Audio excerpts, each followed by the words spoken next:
जय हिंद दोस्तों, स्वागत है आप सभी का इस वीडियो में जिसमें हम न्यूज़पेपर का एनालिसिस करते हैं। द हिंदू, इंडियन एक्सप्रेस दोनों को एक साथ में देखते हैं जिससे कि आपको दर बदर भटकना ना पड़े। आज हम 13 फरवरी का जो एनालिसिस है वो देखने वाले हैं। हर शाम 6 बजे आपके सामने ये वीडियो आ जाता है। इस वीडियो को आपके सामने प्रेजेंट कर रहा हूँ मैं मयूर मोगरे। आप मुझे फेसबुक, इंस्टाग्राम पर फॉलो कर सकते हो। पीडीएफ वीडियो अपडेट्स के लिए आप मुझे टेलीग्राम पर फॉलो कर सकते हो। लिंक सभी की डिस्क्रिप्शन में दी हुई है। अब देखिए, यहाँ पर सबसे पहले तो आपके लिए एक एमसीक्यू है जो हम रोज़ लेते हैं।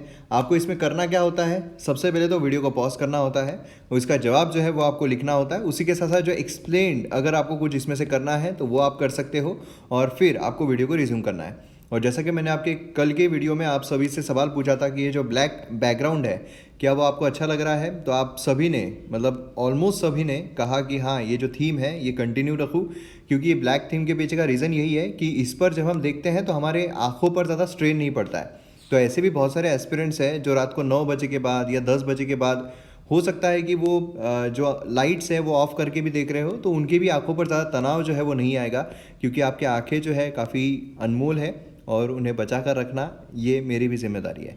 तो यहाँ पर इसका जवाब जो है वो आप ज़रूर दीजिएगा। Consider the following statement with respect to Saubhagya scheme. तो इस स्कीम के अंतर्गत फ्री इलेक्ट्रिसिटी कनेक्शन जो है सभी हाउस होल्ड को देना, both APL and poor families rural area के and poor families in urban areas, ये प्रोवाइड किया जा रहा है। रूरल इलेक्ट्रिफिकेशन कॉरपोरेशन जो है ये यहाँ पर डिसिग्नेट किया गया है as a nodal agency scheme के लिए। तो यहाँ पर आपको जवाब देना है। और वीडियो शुरू करने से पहले एमएम एकेडमी ऐप को अगर आपने अब तक डाउनलोड नहीं किया है तो जल्द से जल्द कीजिए। मेरे द्वारा बहुत सारे कोर्सेज लाए जा रहे हैं। मॉडर्न हिस्ट्री का कोर्स कंप्लीटली अवेलेबल है, ज्योग्राफी ऑलमोस्ट खत्म होने पर आ गया है, एंशिएंट हिस्ट्री कंप्लीटेड है, पॉलिटी कंप्लीटेड है, एथिक्स कंप्लीटेड है और भी बहुत सारे कोर्सेज। मतलब आपको समझ लो जीएस 1 2 3 4 सभी के लिए फ़ायदा होगा और कम से कम लोवेस्ट प्राइजेस में आपको ये सारी चीज़ें देखने को मिल रही है। और डेमो लेक्चर्स भी अवेलेबल है और मैं आपको गारंटी देता हूँ, क्योंकि 90% से ज़्यादा जो एस्पिरेंट्स है जिन्होंने डेमो लेक्चर देखा है उन्होंने सब्सक्रिप्शन जो है वो लिया है। तो इसीलिए फटाफट डाउनलोड कीजिए एमएम एकेडमी ऐप और वीडियोस को एंजॉय कीजिए। ऑल इन वन सब्सक्रिप्शन है, एक बार अगर आप ले लोगे तो जितने भी वीडियोस है सभी आप देख पाओगे। आइए यहाँ पर न्यूज़पेपर पर आते हैं और आज आपके लिए एक खुशखबरी है कि न्यूज़पेपर में जो एडिटोरियल्स है उसमें से हमारे लिए कुछ भी इम्पोर्टेंट नहीं है। हाँ, ये वाला जो एक एडिटोरियल है क्लाइमेट चेंज, इससे हम थोड़ी बहुत चीज़ें जो है वो बाहर निकाल सकते हैं। खासकर ऑस्ट्रेलिया इंडिया के रिलेशनशिप जो है क्लाइमेट को लेकर, उसके पर्सपेक्टिव में कुछ जानकारी मैं आपको यहाँ पर दूंगा। लेकिन अगर हम देखते हैं तो ये ओटीटी वाला मैटर पहले ही हमने देखा हुआ है। यहाँ पर बिडेन वाला है, ये भी हमने कल डिस्कस किया था। देन उसके बाद यहाँ पर ये जो है फार्मर्स, उनके बारे में बात की जा रही है। तो मतलब कुछ भी एडिटोरियल इंपॉर्टेंट नहीं। वैसे भी सैटरडे को जो इंपॉर्टेंट एडिटोरियल्स है वो नहीं होते हैं। और अगेन डबल खुशखबरी कि यहाँ पर जो इंडियन एक्सप्रेस है उसमें तो आज एक भी एडिटोरियल काम का नहीं है। मतलब एक्सप्लेन सीरीज अगर हम देखते हैं तो राजीव गांधी का जो केस हुआ था उसके जो कन्विक्ट्स है वो क्या कर रहे हैं। देन यहाँ पर रेल जो है, यहाँ पर एसी अफोर्डेबल, ये मतलब नए कोचेज जो उसके बारे में बात की जा रही है। देन ये भी हमारे लिए इंपॉर्टेंट नहीं है। देन अगर हम एडिटोरियल्स की बात करते हैं तो यहाँ पर एक भी एडिटोरियल, यहाँ पर क्रिकेट के बारे में बात की जा रही है, अपॉर्चुनिटी, फ्रीडम ऑफ चॉइस, वो उसके बारे में बात हो रही है, ये भी हमारे एग्जाम परस्पेक्टिव से इंपॉर्टेंट नहीं है। ये अगर हम देखते हैं तो हिमालयन ब्लंडर, अगेन वही सारी चीज़ें, मतलब जो ग्लेशियर बर्स्ट हुआ था उसके बारे में बात की जा रही है। उसके बारे में हमने ऑलरेडी अच्छे तरीके से मेंस पर्सपेक्टिव से जो जवाब है वो ऑलरेडी बना लिया है, तो उसी पर आप निर्भर रहिए। अगर उसके बारे में मतलब ग्लेशियर लेक आउटबर्स्ट पे अगर कोई भी क्वेश्चन आता है तो वैसा का वैसा आप वहाँ पर छाप सकते हो। देन उसके बाद यहाँ पर बजट जो है उसके बारे में बात की जा रही है। यहाँ पर राज्यसभा, कांग्रेस, यहाँ पर वही सब मतलब फालतू की जो बातें हैं वही की जा रही है। तो मतलब एक भी एडिटोरियल इंपॉर्टेंट नहीं है। फिर आज हम क्या देखेंगे, मतलब आप बोल रहे हो एक तरफ कि एक भी चीज़ इंपॉर्टेंट नहीं है और यहाँ पर फिर वीडियो जो है बनाया क्यों है। वीडियो मैंने इसलिए बनाया कि थोड़ी बहुत जो एक्स्ट्रा इन्फॉर्मेशन है, मतलब जो न्यूज़पेपर में अलग अलग न्यूज़ेस आए हैं वो हम यहाँ पर कवर कर सकते हैं, जिससे कि आपको जो इन्फॉर्मेशन है वो मिल जाए, क्योंकि जो ज्ञान है वो आपको मिलते रहना चाहिए।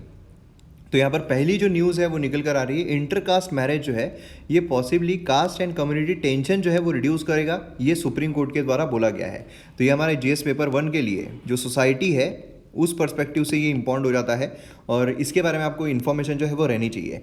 रिसेंट जजमेंट जो है सुप्रीम कोर्ट ने कहा कि एजुकेटेड यंगस्टर्स जो है, ठीक है, ये यहाँ पर एक हमें रास्ता दिखा रहे हैं, एक ये जो किरण है वो यहाँ पर प्रदान कर रहे हैं, जिससे कि कास्ट और कम्युनिटी टेंशन जो है वो यहाँ पर रिड्यूस हो सकता है इंडिया में इंटर मैरिजेज जो है उसकी बदौलत। यहाँ पर क्या होता है, इंटर मैरिजेस अगर होते हैं, मतलब एक यहाँ पर कोई दूसरी इसका लड़का है, यहाँ पर दूसरी इसकी लड़की है, दोनों अगर यहाँ पर शादी कर लेते हैं तो फिर क्या होगा, यहाँ पर कम्युनिटी टेंशन जो होते हैं वो यहाँ पर रिड्यूस हो जाते हैं। फ़र्ज़ कीजिए कि अगर आपने रामलीला जो मूवी है वो अगर देखी होगी तो उसमें वही होता है ना, एक यहाँ पर ये लड़का है, अब हम यहाँ पर कम्युनिटी नहीं, मतलब बेसिकली आप देख लो कि दो दुश्मन जो है वो देख रहे हैं, यहाँ पर ये लड़की है, अब यहाँ पर क्या हो रहा है, लड़का और लड़की दोनों यहाँ पर दुश्मन थे, इनके जो घराने हैं वो दुश्मनी ये करते थे, दोनों ने अगर शादी कर ली तो वहाँ मूवी में तो कुछ नहीं हुआ, मूवी में तो इनके झगड़े हुए लेकिन रियल लाइफ में जो है ये क्या हो सकता है कि यहाँ पर हाँ चलो भाई आप दोनों तो यहाँ पर मान गए हैं तो चलो चलो चलो हम, है ना। तो मैट्रिमोनियल अलायंस जैसे पहले होता था, जो राजा रजवाड़े लोग हैं मैट्रिमोनियल अलायंस करते थे, यहाँ पर एक राजा का रजवाड़ा है, यहाँ पर एक राजा की बेटी है, तो ये राजा क्या करेगा, ये इससे शादी कर लेगा, मतलब ये जो किंगडम है ये अब दोनों यहाँ पर क्या बन गए, दोस्त बन गए। तो ये किंगडम जो है वो समझ लो कास्ट है, तो यहाँ पर क्या होगा, ये दोनों कास्ट जो है वो अब एक दूसरे में मिल रही है, तो इससे काफ़ी बेटरमेंट हो सकता है। तो इस पर आपको मेंस में क्वेश्चन जो है वो पूछा जा सकता है कि क्या यहाँ पर इंटर मैरिजेज जो है वो पॉसिबली यहाँ पर कास्ट और कम्युनिटी टेंशन को रिड्यूस कर सकते हैं, कमेंट, ऐसा आपको क्वेश्चन जो है वो आ सकता है। ठीक है, तो ये ऑब्जर्व किया जा रहा है कि यहाँ पर जो अर्लियर नॉर्म्स है सोसाइटी के, क्योंकि अगर आपने देखा हो जो एडम्स है उसने एक कोट कही थी, उसने एक बात बोली थी कि in India people do not cast their vote but they vote their caste. मतलब इंडिया में जो लोग हैं वो अपना वोट कास्ट नहीं करते हैं लेकिन अपने कास्ट को वो वोट करते हैं। तो ये एक बहुत बड़ी चीज़ है, मतलब इतने कट्टर जो है अपने अपने कास्ट को लेकर, अपने अपने जो भी धर्म बोलिए जो भी चीज़ें हैं उसको लेकर यहाँ पर साथ में चलते हैं, जिससे क्या होता है, जिससे यहाँ पर एक पोलराइजेशन जो है वो हमें देखने को मिलता है। और हमारे यहाँ पर अगर हम देखते हैं तो सेक्युलरिज्म है ना। तो मतलब बेसिकली यहाँ पर बोला क्या जा रहा है, बोला ये जा रहा है कि एक जो टेंशन है वो यहाँ पर रिड्यूस हो जाता है कि हाँ भैया यहाँ पर एक हार्मोनी जो है उसके साथ हम यहाँ पर रह रहे हैं। कास्ट और कम्युनिटी जो है मेजर रोल यहाँ पर प्ले करते थे पहले के इसमें अगर देखा जाए, लेकिन अब यहाँ पर इंटर मैरिजेज जो है उसकी वजह से क्या हो रहा है, यहाँ पर जो टेंशन है इनके बीच में वो रिड्यूस हो रहा है। जस्टिस कॉल कोट किए हैं B.R. Ambedkar's annihilation of caste. तो यहाँ पर उनके द्वारा जो एक चीज़ बोली गई थी, ये चीज़ आपके ऐसे में यहाँ पर काफ़ी काम आ सकती है। यहाँ पर उनके द्वारा बोला गया था कि I am convinced that the real remedy is inter marriage. ठीक है, ये जो है ये कोटेशन हमें देखने को मिल रहा है, तो इसीलिए एग्जाम पर्सपेक्टिव से अगर आप देखोगे ना तो बहुत ज़्यादा इंपॉर्टेंट हो जाएगा। Fusion of blood can alone create the feeling of being kit and किन unless this feeling is kingship of being kindred becomes paramount. The separatist feeling, the feeling of being aliens created by caste will not vanish. यहाँ पर उन्होंने भी जोर दिया था inter marriages को, क्योंकि क्या होता है कि राजा जो है, राजा के बेटे के खून में राजा का यहाँ पर खून है, इसलिए वो राजा बनेगा। ये सारी जो चीज़ें हैं जब यहाँ पर इंटर मैरिजेस होगी, मतलब यहाँ पर बेसिकली क्या है, हम एक एग्जांपल इससे लेते हैं कि ऊपर अगर आप देखोगे तो यहाँ पर जो ब्राह्मण्स है, देन क्षत्रिय, देन वैश्य, देन शूद्र, इस तरीके से हमें देखने को मिल रहा था। अब यहाँ पर क्या है, बेसिकली खून है, तो यहाँ पर क्षत्रिय जो है उसका बेटा क्षत्रिय बनेगा, जो ब्राह्मण है उसका बेटा ब्राह्मण बनेगा, है ना। अब यहाँ पर फर्ज कर दीजिए जो वैश्य है उसका बेटा वैश्य बनेगा। अब यहाँ पर वैश्य जो है वो अगर यहाँ पर शादी कर लेते हैं क्षत्रिय के साथ, तो ऐसे सिनारियों में क्या होगा, यहाँ पर ये दोनों जो है इनके बीच का टेंशन जो है वो थोड़ा कम हो गया, है ना। तो ये चीज़ें जो है वो हमें देखने को मिल सकती है। ऑल्सो जस्टिस कॉल जो है इस जजमेंट ऑब्जर्व किया, कंसेंट ऑफ द फैमिली और कम्युनिटी और क्लैन इज नॉट नेसेसरी। जब दो अडल्ट जो है वो शादी कर रहे हैं, दो अडल्ट इंडिविजुअल जब शादी कर रहे हैं, तो इसीलिए यहाँ पर कंसेंट जो है वो ज़रूरी नहीं होती है। ठीक है, ये उनका डिसीजन रहेगा। तो ये चीज़ हमें देखने को मिलती है। तो आप अगर इसके ऊपर कुछ अपनी राय जो है वो प्रकट करना चाहो आंसर में, कमेंट में, तो आप कर सकते हो। अब यहाँ पर इशू अगर आप देखोगे, सेवरल स्टेट जो है उन्होंने पास किया है रिलीजियस कन्वर्जन लॉ, उसमें से अगर हम देखते हैं यूपी उसमें से एक है, Uttar Pradesh prohibition of unlawful conversion of religion ordinance. यहाँ पर मच क्रिटिसिज्म और कंसर्न जो है ये ड्रू कर रहा है, लेकिन काफ़ी ज़्यादा समर्थन जो है वो भी इस लॉ को मिल रहा है ना। इसीलिए देखिए हर चीज़ का पॉजिटिव और नेगेटिव होता है। यहाँ पर बहुत सारी चीज़ें ऐसी भी होती है जहाँ पर धोखाधड़ी जो है शादी की जाती है ना। फोर्सफुल कन्वर्जन जो है वो हमें देखने को मिलता है। अब फोर्सफुल कन्वर्जन जो है वो नहीं होना चाहिए, तो हमारा फंडामेंटल राइट है। तो इसके बारे में आप अगर पॉजिटिव्स नेगेटिव्स दोनों यहाँ पर लिखकर कुछ अपनी राय अगर कमेंट सेक्शन में रखोगे तो बड़ा अच्छा लगेगा। अब सुप्रीम कोर्ट जो उसने ऑर्डर किया है पुलिस अथॉरिटीज़ को भी कि यहाँ पर कुछ गाइडलाइंस जो है वो रखी जाए, जिससे कि एक ट्रेनिंग प्रोग्राम हम यहाँ पर ला सके सोशली सेंसिटिव केसेस जो होती है इंटर मैरिज से रिलेटेड, उसको यहाँ पर हैंडल करने के लिए, नहीं तो सैराट हो जाएगा। नेक्स्ट यहाँ पर हमें देखने को मिल रहा है governance should be left with elected members accountable to legislature. तो यहाँ पर लॉ मिनिस्टर जो उन्होंने क्या कहा है, उन्होंने वही बात की है जो पिछले 2 साल से यूपीएससी जो है वो अपने मेंस में कंटिन्यूअसली सवाल जो है उस पर पूछे जा रहा है। और वो कौन सा है, वो है separation of power. Separation of power याद कीजिए, एमएम एकेडमी पर जो पॉलिटिकल लेक्चर्स है उससे मैंने आपको सेपरेशन ऑफ फंक्शंस के बारे में बताया है। सेपरेशन ऑफ पावर क्या है, देखिए हमारे यहाँ पर 3 है, जुडिशरी है, हमारे पास लेजिस्लेचर मतलब पार्लियामेंट हमें देखने को मिलता है, देन हमारे पास एग्जीक्यूटिव हमें देखने को मिलता है। तीनों के फंक्शन जो है वो यहाँ पर बटे हुए हैं। मतलब कि जो पार्लियामेंट है, जो लेजिस्लेचर है, वो क्या करेगा, वो यहाँ पर लॉज बनाएगा। एग्जीक्यूटिव क्या करेगा, उन लॉज को इम्प्लीमेंट करेगा। और जुडिशरी क्या करेगी, ये जो कानून यहाँ पर बनाए गए हैं वो संवैधानिक है या नहीं उसको देखेगी। लेकिन नॉर्मल सर्कमस्टेंसेस में क्या होता है, हमारे यहाँ पर स्ट्रिक्ट सेपरेशन ऑफ पावर नहीं है।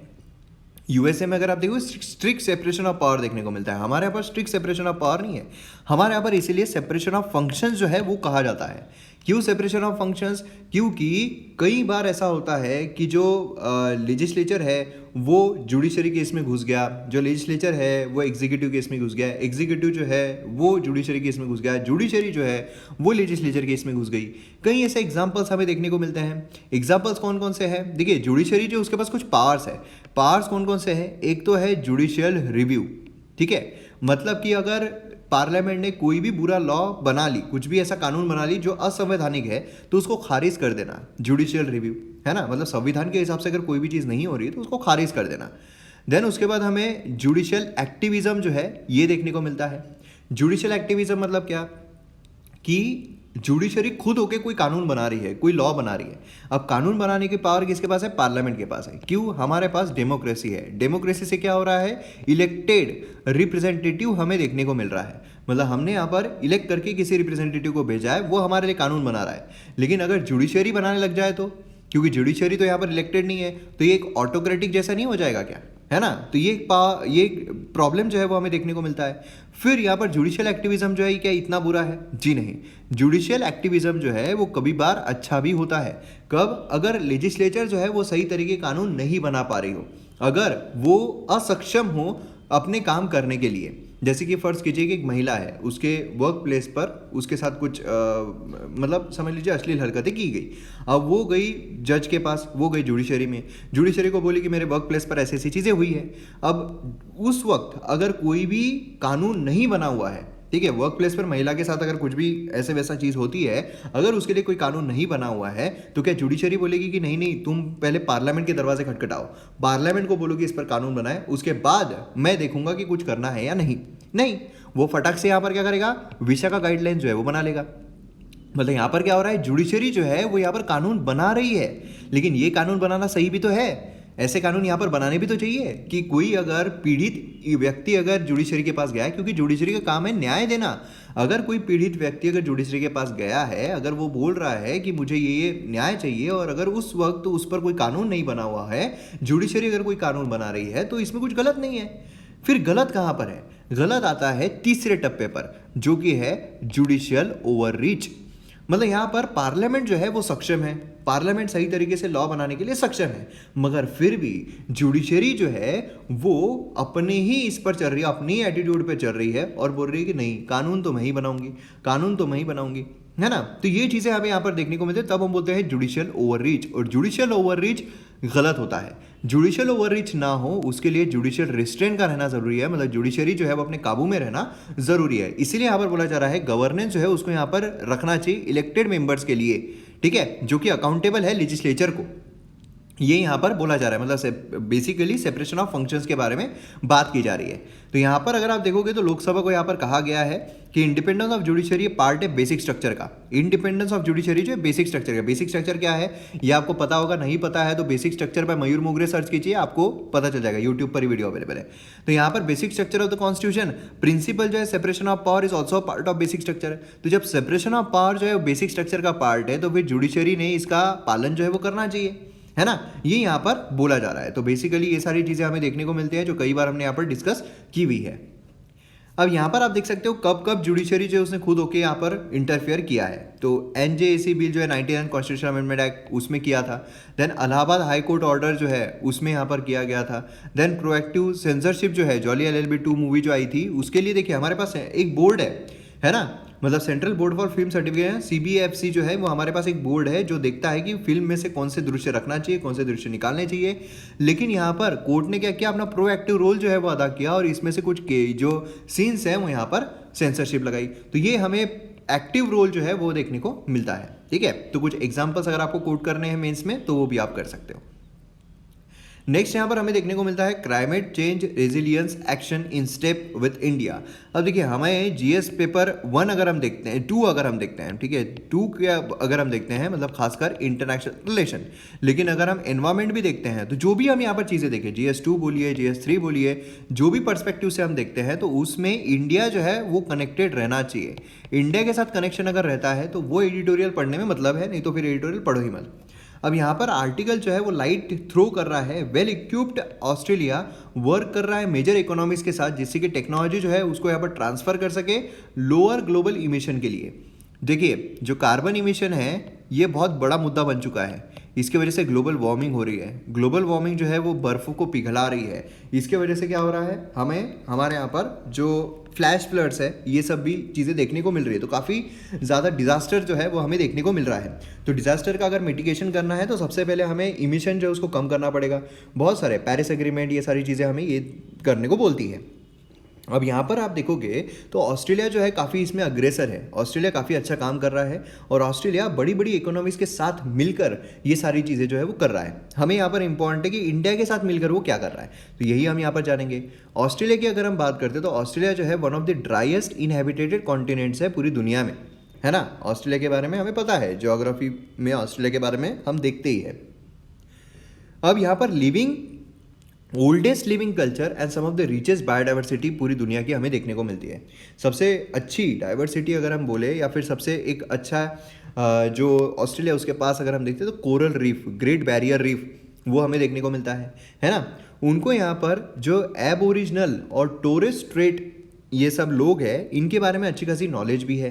अब यहाँ पर for over 65,000 years traditional knowledge और प्रैक्टिस जो है ये प्रिजर्व्ड करके रखे गए हैं, प्रोटेक्ट करके रखे गए हैं, और यही जो प्रोटेक्शन है ये ऑस्ट्रेलिया के नेचुरल एनवायरनमेंट को भी प्रोटेक्ट करता है। अब indigenous rangers are on the front line of preserving and protecting Australia's nature and cultural heritage. तो ये हमें यहाँ पर देखने को मिलता है। जो इंडिजीनियस रेंजर्स हैं वहाँ पर जो इंडिजीनियस लोग रह रहे हैं, example using traditional fire management practice through cool and controlled burn. यहाँ पर basically cool and control burn के थ्रू इसका इस्तेमाल जो है वो यहाँ पर किया जा रहा है। अब हम अगर बात करते हैं इंडिया के साथ मिलकर ऑस्ट्रेलिया जो है क्या करने की कोशिश कर रहा है। ऑस्ट्रेलिया जो है वो इन्वॉल्व है in the engagement with international solar alliance. International solar alliance के बारे में आप सभी को पता है, मतलब ISA। इंडिया जो है काफ़ी अग्रेसिवली इसके लिए काम कर रहा है। एक ग्लोबल इनिशिएटिव है जो डिज़ाइन किया गया है जिससे कि सोलर पावर जो है उसकी हम यहाँ पर बढ़ा सके, है ना। एनर्जी नीड जो है मेंबर अलायंस की वो यहाँ पर हम पूरी कर सके, है ना। अब यहाँ पर ऑस्ट्रेलिया जो है वो इंडिया के साथ मिलकर ये काम कर रहा है। ये और काम कर रहा है with India for the water resource management. Water resource management जो है उसके लिए भी काम कर रहा है, initiated by India, design to further enhance each country's water management capabilities. अब देखिए इंडिया में अगर आप देखोगे तो बहुत ही कम फ्रेश वाटर बचा हुआ है। इवन अगर हम चाइना में देखते हैं तो वहाँ भी बहुत कम फ्रेश वाटर बचा हुआ है। तो अब ऐसे सिनारियो में जहाँ पर ग्राउंड वाटर का एक्सट्रैक्शन हो रहा है, जहाँ पर एक्सप्लॉयटेशन हो रहा है और बोला जाता है कि वर्ल्ड वॉर 3 जो है ये पानी के लिए हो सकता है, तो ऐसे सिनारियो में यहाँ पर वाटर मैनेजमेंट जो है बहुत ज़्यादा ज़रूरी हो जाता है। और ऑस्ट्रेलिया जो है वो इंडिया के साथ मिलकर इस पर काम कर रहा है। India Australia joint energy dialogue अगर हम देखते हैं तो ये कोऑपरेशन जो है hydro storage, cost effective battery technologies, hydrogen and coal gasification, adoption of clean energy technology, fly ash management technology, solar forecasting and scheduling, ये सभी इस पर ऑस्ट्रेलिया और इंडिया जो है वो साथ में मिलकर काम कर रहे हैं। मेनी मोर अपॉर्चुनिटीज़ जो है ऑस्ट्रेलिया और इंडिया के लिए हमें देखने को मिलती है, जहाँ पर लो इमिशन टेक्नोलॉजी जो है वो यहाँ पर एक्सचेंज की जा सकती है। तो ये चीज़ें बहुत इंपॉर्टेंट है अगर आप मेंस के लिए आंसर जो है वो प्रिपेयर कर रहे हो तो। और इंडिया और ऑस्ट्रेलिया के रिलेशन अगर हम देखते हैं, ठीक है, तो उसके लिए भी काफ़ी ज़्यादा इंपॉर्टेंट जाता है, क्योंकि इंटरनेशनल रिलेशन बोलने के बाद हर कंट्री के साथ हमारे रिलेशन कैसे हैं उसके लिए भी आपको नोट बनाने पड़ते हैं। 5 पॉइंट बनाइए, बस सफिशिएंट है। अब वे फॉरवर्ड क्या हो सकता है, क्लाइमेट चेंज जो है ये इंक्रीजिंग प्रेसिंग ग्लोबल इशू है ना, जो यहाँ पर कलेक्टिव एफर्ट्स यहाँ पर हमसे एक्सपेक्ट करता है। ऐसा नहीं है कि एक कंट्री जो है वो सब कर रही है, चलो चलो वो कंट्री कर रही है ना, फिर हमारा कुछ लेना देना नहीं। मैंने आपको एक कहानी बताया था ना कि एक चूहा जो है, चूहा वो घर के अंदर रहता है और फिर उसके बाद उसको पता चलता है कि जो घर पे रहने वाले लोग हैं, क्योंकि गांव में रहते थे वो, और गांव में एक बुजुर्ग इंसान और बुजुर्ग जो उसकी वाइफ है वो रहते थे, उन्होंने जो चूहा है वो पकड़ने की एक मशीन लेकर आए, वो होता है ना रैट ट्रैप, वो लेकर आया। अभी चूहा जो है वो डर के मारे जो बाहर उनके खेत के लिए जो हैन रखी हुई थी वहाँ पर, ठीक है, मुर्गियाँ रखी हुई थी, उसको जाके बोलता है कि यार ऐसा ऐसा हुआ है। वो बोलता है मेरे को क्या, तेरे को डरना चाहिए। देन उसके बाद वो चूहा जो है वो जाता है किसके पास, बकरे के पास, वो उसको बोलता है कि यार ऐसा ऐसा हुआ है। वो बोलता है मेरे को क्या, तेरे को डरना चाहिए, है ना। फिर वो वापिस अपने बिल में आकर छुप जाता है। फिर उसके बाद एक टाइम ऐसा होता है कि वहाँ पर जो ट्रैप है, जो रैट ट्रैप है, उसमें कुछ फंस जाता है और ज़ोर ज़ोर से आवाज़ होती है। तो जो लेडी है, जो बुज़ुर्ग लेडी है, वो आती है, देखती है कि क्या फंसा है, तो उसको दिखता है कि एक सांप जो है वो उसमें फंसा हुआ है, सांप की सेफ्टी फंसी हुई है, और जो सांप है वो उस बुज़ुर्ग महिला को काट लेता है। उसकी हालत बहुत ख़राब हो जाती है। तो एनर्जी जो है वो चाहिए होती है, तो एनर्जी के लिए जो डॉक्टर है वो यहाँ पर जो मतलब चिकन है वो यहाँ पर बताता है कि ये अगर आप लोगे तो ज़्यादा अच्छा होगा। तो घर में जो चिकन होता है उसको काट के उस महिला को खिला दिया जाता है। देन उसके बाद मटन सूप जो है वो बोलते हैं कि मटन सूप दे दो, तो जो बकरा होता है उसको काट के मटन सूप जो है वो दे दिया जाता है। तो इस तरीके से चूहा जो है वो तो बच गया, लेकिन ये जो बोल रहे थे कि मेरा क्या मेरा क्या मेरा, वो खड्डे में चले गए, है ना। तो ऐसा हमें देखने को मिलता है। कभी भी किसी की भी प्रॉब्लम को अच्छे तरीके से सुनना, उसको समझना बहुत ज़रूरी होता है। ये मेरा प्रॉब्लम नहीं है, तेरा है, ऐसा बोल के कुछ नहीं होता है। और ये रियल लाइफ एग्जाम्पल में अगर आप देखोगे, रियल लाइफ में भी काफ़ी काम आता है। बहुत सारे लोग हमारे पास आते हैं, अगर उनको कोई प्रॉब्लम है तो सुनना बहुत अच्छा रहता है। क्लाइमेट चेंज, इंक्रीजिंग प्रेशर यहाँ पर ग्लोबल इशू बन चुका है ना। इसलिए इसके साथ में मिलकर हमें काम करना जरूरी है। बाय वर्किंग टुगेदर इमिशन जो है वो हम रिड्यूस कर सकते हैं, which will remain critical to ensuring global average temperature below 2 degree centigrade. मतलब हमें यहाँ पर एवरेज टेम्परेचर इससे कम रखना है। कलेक्टिव कॉन्ट्रीब्यूशन जो है यहाँ पर रिक्वायर्ड है ना। और अभी ये टाइम है कि हम यहाँ पर हमारे रिलेशनशिप को और ज़्यादा बेहतर कर सकते हैं। अभी डोनाल्ड ट्रम्प भी आ गया है, जो यहाँ पर अब सभी इसको सीरियसली ले रहा है, क्लाइमेट चेंज को भी सीरियसली लेता है। तो एक ये भी हम फैक्टर जो है साथ में बढ़ने के लिए ला सकते हैं। नेक्स्ट यहाँ पर हमें देखने को मिल रहा है रिसेंटली शैडो लेदर पपेट, ठीक है, shadow leather puppet, Kerala's famous temple art animate किया गया है रोबोट से। तो इससे बेसिकली इम्पॉर्टेंट क्यों है कि रीजनल नेम जो है शैडो पपेट्री इंडिया, ठीक है। तो ये आपको पता रहना चाहिए, मैच द पेयर में आ सकता है। तो आंध्र प्रदेश थोलू बोम्बलाटा, देन कर्नाटका अगर हम देखते हैं तो टोगालू, ठीक है, गोमपेट्या। महाराष्ट्र अगर हम देखते हैं तो चरमा बाउली नट्या। देन उसके बाद उड़ीसा अगर हम देखते हैं तो रावणाचया। देन केरला अगर हम देखते हैं तो थोला पवकोट्टू। देन तमिलनाडु अगर हम देखते हैं तो थोल बमलट्टा। तो ये जो है ये नाम काफ़ी इंपॉर्टेंट रहते हैं, आपको सीधे यहाँ पर मैच द पेयर में जो है पूछ लिए जा सकते हैं। तो ये आप अच्छे तरीके से देख लीजिएगा। देन जगन्नाथ टेम्पल, ये भी काफ़ी न्यूज़ में है। तो जगन्नाथ टेम्पल के बारे में आपको इन्फॉर्मेशन जो है वो रहनी चाहिए। ये बिलीव किया जाता है कि ये कंस्ट्रक्ट किया गया है 12th सेंचुरी बाय किंग अनतवरवन, ठीक है, यहाँ पर इसके द्वारा ईस्टर्न गंगा डायनेस्टी। माइथोलॉजी अगर हम देखते हैं, जगन्नाथपुरी टेम्पल जो है उसको यमनिका तीर्थ ये भी कहा जाता है। और आर्किटेक्चर अगर हम देखते हैं तो टेम्पल जो है उसको वाइट पगोड़ा कहा जाता है, इज पार्ट ऑफ 4 धाम पिलग्रिमेजेस, ठीक है, बद्रीनाथ, द्वारका, पुरी, रामेश्वरम। तो ये भी काफ़ी इंपॉर्टेंट इन्फॉर्मेशन है। 4 गेट्स है टेम्पल के लिए। और उसी के साथ फेस्टिवल अगर हम देखते हैं तो वर्ल्ड फेमस रथ यात्रा, कार फेस्टिवल एंड बहुदा यात्रा ये हमें देखने को मिलती है। तो ये भी काफ़ी इंपॉर्टेंट इन्फॉर्मेशन है। तो यहाँ पर आज का वीडियो खत्म होता है। जो एडिटोरियल्स है वो आज कुछ काम के नहीं थे, लेकिन फिर भी पूरे न्यूज़पेपर में से जो भी इंपॉर्टेंट चीज़ें मैं आपके सामने ला सकता था वो मैं आपके सामने लेकर आया हूँ। तो वीडियो अगर पसंद आता है तो आप शेयर ज़रूर कीजिए। बाकी तो मिलते रहेंगे रोज़। तो मिलते हैं हम, कि संडे को नहीं आता है पेपर तो हम मंडे को मिलेंगे। तो मिलते हैं हम अगले वीडियो में। जय हिंद।